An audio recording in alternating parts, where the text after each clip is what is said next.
Hi viewers, welcome to our news video. ఈ రోజు నుంచి మన ప్రతిరోజు ఉదయాన్నే 7 గంటలకి ఆ రోజు మన రాష్ట్రంలో జరుగుతున్న ముఖ్యమైన విషయాల గురించి ప్రతిరోజు ఉదయం 7 గంటలకి ఒక వీడియో అప్లోడ్ చేయడం జరుగుతుంది.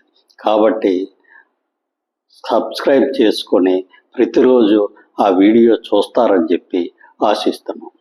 ఇక అసలు విషయంలోకి వెళ్తే, ఈరోజు ముఖ్యమైనది ఎమ్మెల్సీ ఎలక్షన్లకి నిన్న అభ్యర్థులకి వాళ్ళ నామినేషన్ దాఖలు చేయడానికి చివరి రోజు నిన్న జరిగిపోయింది. ఈరోజు దాదాపు కూటమి ప్రభుత్వం నుంచి 5 నామినేషన్ వేయడం జరిగింది.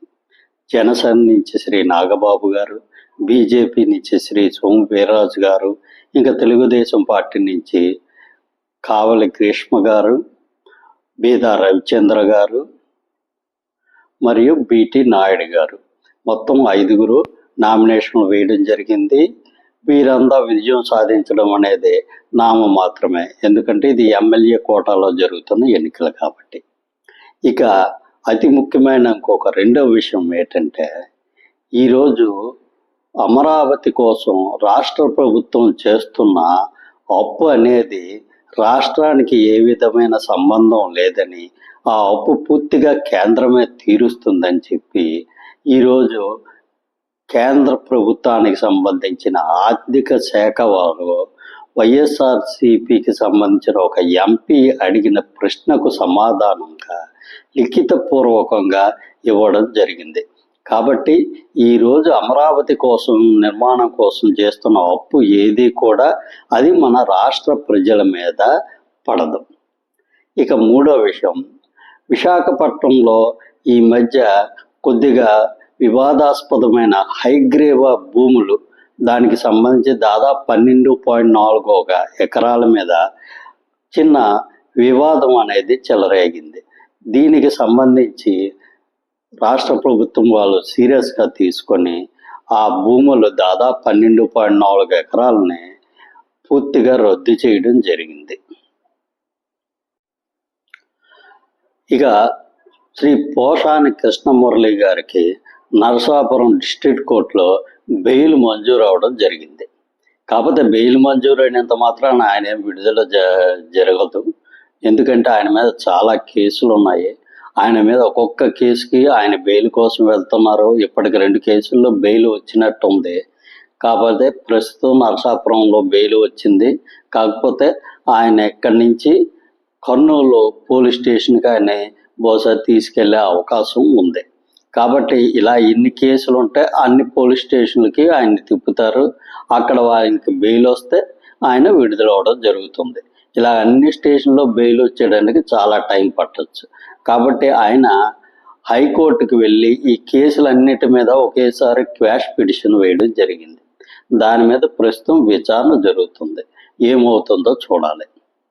ఇక ఇంకొక విషయం, బోరుగొడ్డ అనిల్ కుమార్ అనే అతను హైకోర్టుకి తప్పుడు డాక్యుమెంట్లు ప్రొడ్యూస్ చేసి బెయిల్ మీద బయటకు విడుదల జరిగిందని చెప్పి మనం 2 రోజులు పెట్టి సోషల్ మీడియాలో మనం చూడడం జరుగుతుంది. కాబట్టి ఇదే విషయం మన పోలీసుల డిపార్ట్మెంట్ కూడా చెన్నైలోని వాళ్ళ తల్లిగారు ఉన్న హాస్పిటల్లో వాళ్ళు చెక్ చేయగా అక్కడికి బోరుగడ్డ అనిల్ వెళ్ళలేదని, వాళ్ళ తల్లిగారిని బోరుగడ్డ అనిల్ సిస్టర్స్ తీసుకువెళ్ళి హాస్పిటల్లో జాయిన్ చేయడం జరిగిందనే విషయాన్ని పోలీసులు నిర్ధారించుకున్నారు. అంటే బోరుగడ్డ అనిల్ ఒక తప్పుడు డాక్యుమెంట్తో హైకోర్టు నుంచి బెయిల్ పొందాడు అనేది ఇప్పుడు రూఢి అయింది. దాదాపు 2022 ఆ సమయంలో మన రాష్ట్రంలో ఒక హత్య కేసు చాలా సంచలనం సృష్టించింది. అది శ్రీ త్రోట చంద్రయ్య గారికి సంబంధించి. అది ఏంటంటే, ఆ రోజు ఆయన చంద్రయ్య గారిని జై వైసీపీ అనకపోతే చంపేస్తామని చెప్పి వాళ్ళు ఆయన గుండెల మీద కూర్చొని కంఠం కోసివేయడం జరిగింది. అది సామాజిక మాధ్యమాల్లో ఆ వార్తలు బాగా సర్క్యులేట్ జరిగి అది ఒక రాష్ట్రంలో ఒక సంచలనం కలిగించింది.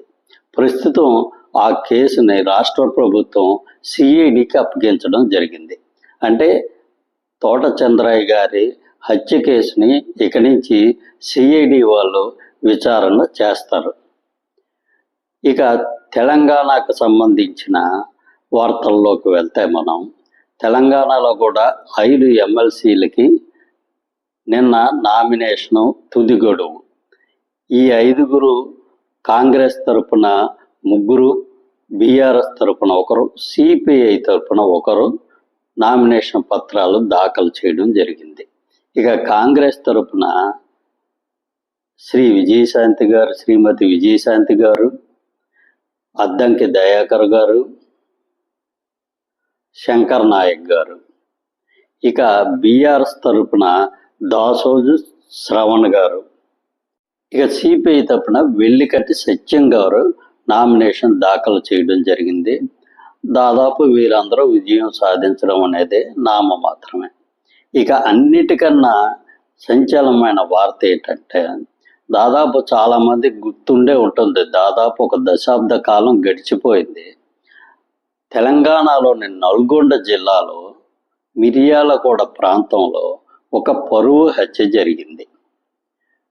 శ్రీ మారుతీరావు గారు అనే ఒక బిజినెస్ మ్యాన్ కూతురైనటువంటి అమృత ఒక దళిత యువకుడు ప్రణయ్ అనే అతన్ని ప్రేమించి పెళ్లి చేసుకోవడం జరిగింది.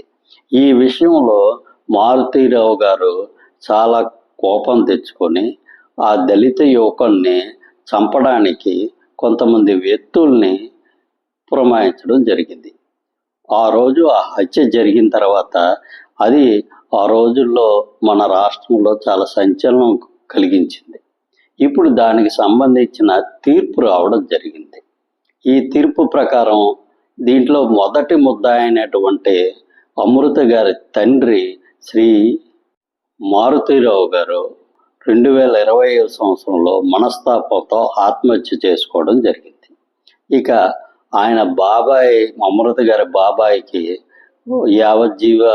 జీవిత ఖైదు పడినట్టు, తర్వాత మిగతా దాంట్లో మేజర్గా A2గా ఉన్న ఒక వ్యక్తి శర్మ అనుకుంటా, ఆయన పేరు పూర్తిగా గుర్తులేదు, ఆయనకి ఉరిశిక్ష విధించడం జరిగింది. అసలు ఈ కేసుకు సంబంధించిన పూర్వాపారాలు ఏంటనేది ఈరోజు ఈవినింగ్ దీని మీద ఒక ప్రత్యేకమైన వీడియో చేయడం జరుగుతుంది. మీరు ఈ వీడియోను చూడొచ్చు. సాయంత్రం దీనికి సంబంధించిన ఈ కేసుకు సంబంధించిన పూర్వాపరాలతో డీటెయిల్గా వీడియో చేయడం జరుగుతుంది. ఇక మరికొన్ని విషయాల్లో చూస్తే ఈరోజు మన దేశంలో ఈ కోలా అంటే కోకోకోలా, పెప్సికో సంబంధించిన ఈ సాఫ్ట్ డ్రింక్స్కి సంబంధించి ఒక యుద్ధం జరిగేటట్టు ముందు అనిపిస్తుంది. ఎందుకంటే ఈరోజు మన దేశంలో అత్యధికంగా మార్కెట్ షేర్ కలిగిన బ్రాండ్ కోకోకోలా కంపెనీ. ఈ కోకోకోలా కంపెనీ సంబంధించిన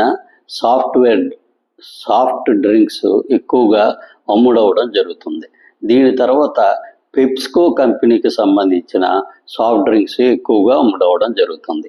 ఇప్పుడు వీళ్ళ ఇద్దరికి పోటీగా క్యాంపా కోలా అనే ఒక కంపెనీని మన దేశం యొక్క అత్యంత ధనవంతుడైన రిలయన్స్ ఇండస్ట్రీస్ అధినేతగా దీన్ని ముఖేష్ అంబానీ గారు ప్రారంభించడం జరిగింది.